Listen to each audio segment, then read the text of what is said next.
Yo soy el maestro Ismael Vázquez Nogal. Voy a presentarles la siguiente presentación titulada Evaluación de la succión mátrica de un suelo contaminado por arsénico mediante el método de papel de filtro y su análisis por el modelo de fuentes. Como parte de la introducción, necesitamos decir que los principales metales pesados y metaloides en México son el plomo, el mercurio y el arsénico, siendo este último uno de los más reconocidos por ser un elemento tóxico asociado a diferentes desórdenes crónicos. Además de que México es uno de los principales productores de arsénico en el mundo, lo cual está afectando a varias partes de México y particularmente a la zona del Bajío. Dicho esto, los suelos son un ambiente crítico donde el agua, el aire y el suelo interactúan. Son elementos filtrantes, amortiguadores y transformadores que son capaces de retener sustancias o la retienen, capaces de proteger a las aguas subterráneas y superficiales. Dicho esto, también los suelos son una serie de partículas sólidas en contacto que forman un sistema de interconexiones entre los vacíos. Estos pueden estar o totalmente secos, totalmente saturados de agua o parcialmente saturados. Esto quiere decir que tienen agua y aire en su interior. Dentro de esta última clasificación, los suelos parcialmente saturados están sujetos a diversos potenciales y cuando el potencial de presión es menor que el atmosférico, se considera que está sujeto a succión y este está compuesto por el potencial mátrico y el potencial osmótico, por lo cual la variación entre esta variable o denominada succión y el contenido de líquidos se conoce como la curva de retención agua-líquido. Ahora, esta curva de retención, obtenerla en laboratorio es algo laboriosa, por lo cual se han desarrollado diversos modelos, en este caso matemáticos, para poder obtener dicha curva con la utilización de parámetros obtenibles simples en laboratorio. Sin embargo, lo que es la contaminación de cualquier elemento tóxico con el suelo genera una modificación de las propiedades geotécnicas, por lo cual la falta de información de estos cambios geotécnicos impacta en cómo podemos entender el flujo de contaminantes en los suelos. Por lo cual el objetivo de este proyecto es básicamente evaluar cómo se comporta esta curva de retención agua-suelo por se puede decir que ventajas geoambientales que puede llevar.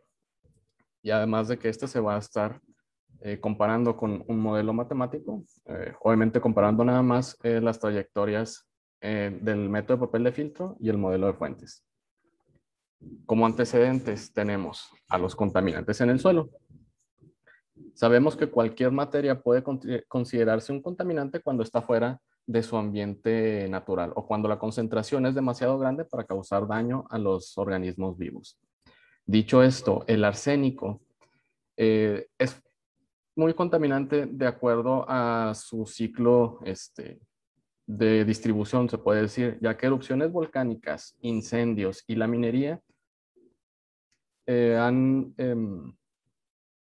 liberado arsénico en el ambiente, tanto en agua como en suelos. Ahora, ¿qué es lo que se ha estudiado en cuanto a los contaminantes y su interacción con el suelo?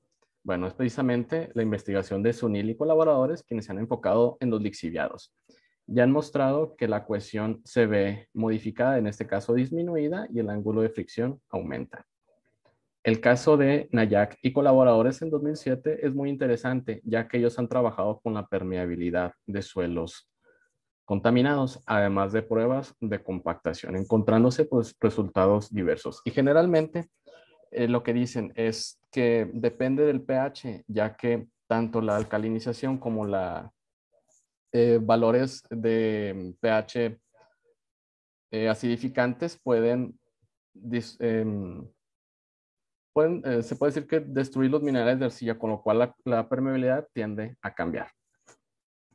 El caso de Shadow y colaboradores han estudiado el suelo contaminado con detergentes, encontrándose resultados muy interesantes en cuanto a la compactación, que hace que tome una forma extraña con características inferiores. Y en el caso de Gaxiola Gómez, también ha estudiado la cohesión y la fricción. Ahora, vamos a hablar un poco de la curva de retención. Como ya habíamos comentado, la curva de retención nos relaciona la succión con el grado de saturación. Además, la succión en el suelo es compuesta por diversos potenciales. En este caso, el potencial mátrico, que resulta de la atracción de la matriz sólida en el suelo. El potencial osmótico, que resulta del intercambio de vapores, se puede decir, o de las sales disueltas en el fluido de poro. Esto también incluye a los contaminantes. Juntos forman la succión total del suelo. Las trayectorias de secado y humedecimiento en el suelo no son las mismas y su posición es única para cada tipo de suelo. Este fenómeno es conocido como histéresis, por lo cual para obtener estas curvas de retención, uno de los métodos más usados es el de papel de filtro, ya que este es económico y seguro y tiene la capacidad de obtener potencial mátrico y total en un periodo de 7 días en cada una de las muestras.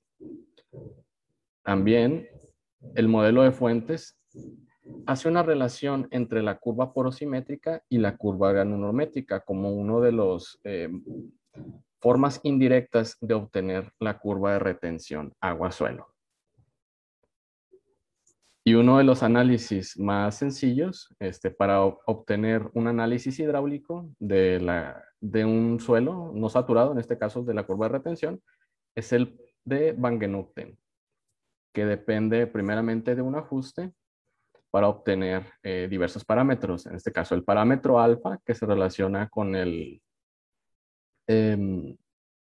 valor de entrada de aire, un valor n, que se relaciona con la porosimetría, en este caso, qué tan dispersos están los poros pequeños y poros grandes, y como tal, pues los valores de succión. Ahora, entrando en nuestra metodología, ¿qué materiales y métodos fueron utilizados para lograr el resultado de esta investigación? Son precisamente 3. El primero de ellos es una caracterización geotécnica de un suelo reconocido por ser no saturado y causar fallas en estructuras en otro tipo de investigaciones. En este caso, de Jurica. Se extrajo una muestra de suelo en estado alterado e inalterado y se obtuvieron diversos parámetros. Uno de los primeros fue el pH y la granulometría, que es el dato de entrada del modelo de Fuentes. Y se utilizaron 2 concentraciones de arsénico. Podemos decir 0 miligramos por kilo y 50 miligramos por kilo. Estas fueron elegidas a partir de lo que decía la norma oficial mexicana 147 de Semarnat. El límite permisible en suelos es 22 miligramos. Sin embargo, queríamos observar qué es lo que pasa con una concentración superior. La segunda parte de esta metodología es la curva de retención agua-suelo en estado natural por el método de papel de filtro. Y la tercera parte es evaluarla por el modelo de Fuentes, con lo cual necesitamos un ajuste de nuestros datos para obtener un coeficiente de determinación. Básicamente, a partir de los parámetros de entrada, que sería la granulometría del suelo, definir cuáles serán los incrementos en que vamos a evaluar cada N y cada M en cada ciclo, además de la tolerancia o el error al que queremos llegar, es decir, el coeficiente de determinación. Introducimos estos datos en el modelo para un N y M inicial. Estos son comparados con los de la curva granulométrica y se obtiene un coeficiente de determinación. Si si se cumple con lo definido al principio en los parámetros de entrada, podemos obtener los parámetros N y M para poder realizar nuestro análisis. ¿Y qué resultados hemos obtenido? Bueno, primeramente el análisis granulométrico. En la tabla se muestra la clasificación, en este caso las gravas, las arenas y los finos para las concentraciones de 0 y 50 miligramos por kilo. Y podemos notar dos efectos. El primero de ellos es el aumento aparente de las partículas gruesas, o en este caso de las partículas de grava, que son consideradas como grava. Y el segundo es la disminución del porcentaje de finos, pasando de un 7.59 a un 2.68%. Pero, ¿cómo podemos verificar eso realmente en el suelo, además de su análisis visual?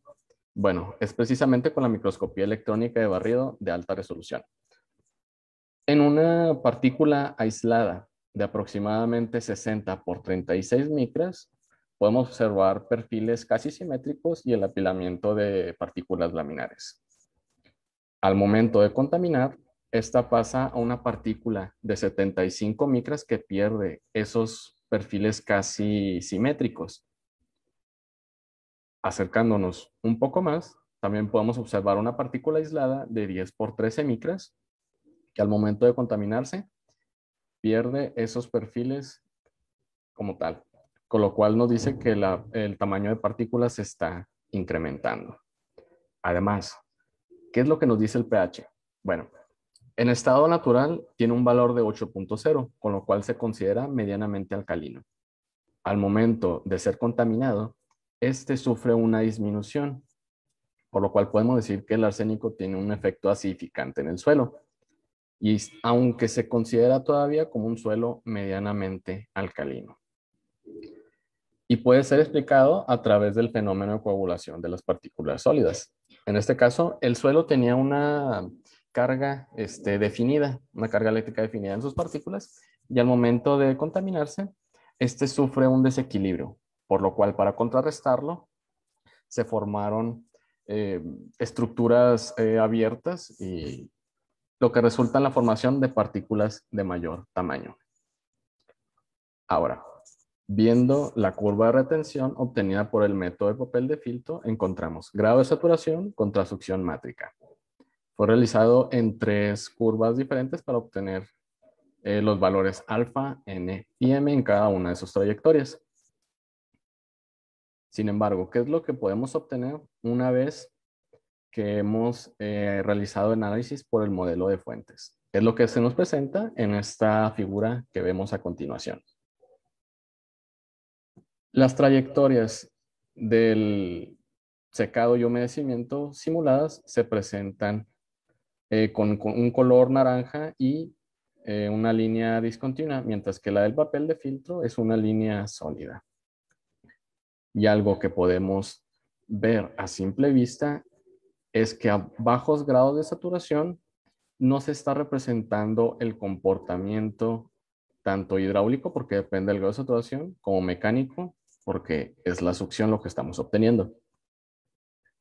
Si nosotros observamos la ecuación de Laplace, en la cual podemos dar rangos que estarán afectando a nuestra curva, es decir, los macroporos, mesoporos y microporos. Hay una modificación en el rango de los mesoporos y los microporos. El ajuste del modelo de fuentes nos arroja que el suelo en estado natural tiene un diámetro equivalente de 2.268 micras y al momento de modificarse, observando la curva granulométrica, aumenta a 2.336. Sin embargo, podríamos decir que este aumento podría no ser suficiente para modificar el comportamiento de nuestra curva. Si observamos la curva de humedecimiento, tenemos que hay una diferencia de 3 órdenes de magnitud en un grado de saturación bajo. Además de que hay un rango de 0.7 a la unidad en grado de saturación donde se pueden ajustar este tipo de curvas. Sin embargo, si un análisis geotécnico posterior se requiere utilizar la curva de retención y se utilizan estas curvas simuladas, al tener un valor de succión mayor que las obtenidas por el método de papel de filtro, puede indicar que una estabilización podría ser requerida, aunque esto dependería del tipo de proyecto, porque los valores de succión serían superiores y no se estaría controlando pues el cambio de volumen. Y algo de conclusión que podemos sacar es que el modelo de fuentes sí es rápido, sí da una aproximación con parámetros sencillos, pero necesitamos la precaución del valor alfa, que sería el inverso del valor de entrada de aire para poder ajustar nuestras curvas. Este puede ser obtenido a través de otro tipo de investigaciones o por el método de papel de filtro en altos grados de saturación. Con lo cual llegamos a las siguientes conclusiones. Dentro de las propiedades geotécnicas, se ha visto que hay una modificación al momento de que el suelo interactúa con el arsénico. Hay un cambio en el tamaño de grano, lo cual nos habla de un aumento en la adherencia del suelo, que es explicado a través de un desequilibrio que hay en las cargas superficiales de las partículas de suelo. Y este efecto acidificante del pH, de la solución de arsénico, puede influenciar en la reducción de la doble capa difusa. Y en cuanto a las curvas de retención agua-suelo, podemos concluir básicamente tres cosas. El modelo de fuentes representa una aproximación rápida y sencilla, ya que en comparación al método de papel de filtro, este dura 7 días. Sin embargo, los resultados deben ser interpretados con precaución, ya que se necesitan de parámetros adicionales, en este caso para saber uno de los parámetros que es el alfa. Además, entender los cambios de succión que genera una vez que se ha contaminado la masa de suelo pueden ayudarnos a predecir el flujo de solutos en el suelo y por lo tanto las aplicaciones geoambientales que podemos obtener de dicho análisis. Esta es alguna de la bibliografía que he utilizado en la presentación. Mi nombre es Ismael Vázquez. Aquí está en la diapositiva mi correo por si tienen alguna duda y quedo abierto para las preguntas. Gracias. Muchas gracias, Ismael. Gracias por esta presentación que nos has dado. Y quisiera invitar a los asistentes, si gustan decirnos por ahí algún comentario, por ahí hacernos llegar alguna pregunta a través del chat, o incluso también si gustan, como ya se los hemos mencionado anteriormente, si ustedes desean que activemos su audio y video, pueden hacerlo directamente. Eh, Ismael, aquí nos manda Sebastián Fuentes. Dice, ¿qué modelo de fuentes usó? ¿Poro grande, poro de la medida geométrica, poro neutral, poro chico? ¿Y por qué? Dice, además, en cada uno de ellos está implícita la dimensión fractal del suelo. ¿Qué representa físicamente ese parámetro en el estudio que está realizando? Ok, muchas gracias por la pregunta. Tú puedes hacer también ahí la pregunta porque está un Sí, poquito. sí, aquí la puedo ver en el chat. Ujú. Ok, como es bien sabido, el modelo de fuentes utiliza diversos parámetros que dependen básicamente de las restricciones que nos da el modelo de Van Genuten. En este caso se está utilizando primeramente la restricción de Mollem, que es n es igual a 1 menos 1 sobre m, que nos habla de un promedio entre los diámetros entre el diámetro, dos diámetros capilares. Esa es una de las primeras consideraciones.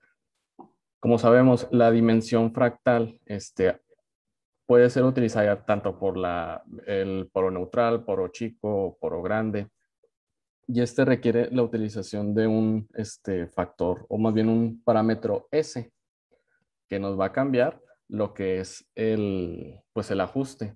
En este caso no se utilizó el modelo fractal, simplemente las restricciones de Moalem para poder realizar este análisis de una manera pues rápida. Sin embargo, ya teniendo lo que es el script como tal de este ajuste, es fácilmente aplicable cualquiera de estos modelos. Hay una pregunta más del doctor Omar Chávez. Dice, por las precisiones, rangos y posibles errores que maneja el papel filtro, ¿podrían considerarse las tolerancias permisibles del experimento y la incertidumbre del modelo? Bueno, sí, realmente a pesar de que el método de papel de filtro es utilizado fácilmente, sí requiere de una alta precisión, precisamente por el que el papel de filtro empieza a absorber agua del ambiente. Aquí las curvas que se estuvieron realizando fueron 3 para cada una de las trayectorias y estas obtuvieron resultados se puede decir que adecuados o similares para el suelo que se estaba presentando. Por lo cual las tolerancias de un solo punto realmente, al menos en el suelo, no se puede sacar como que una desviación estándar. Tengo, por decir, un espécimen de punto .8, punto .81, punto .805 de grado de saturación y cada uno tiene su valor de succión. Entonces, lo que se está haciendo pues, es comparar cada una de las tres curvas, sacar tres ajustes y en base a eso sacar, ahora sí, cuál es la desviación estándar de cada uno y la media de cada uno. Muchas gracias, Ismael. Pues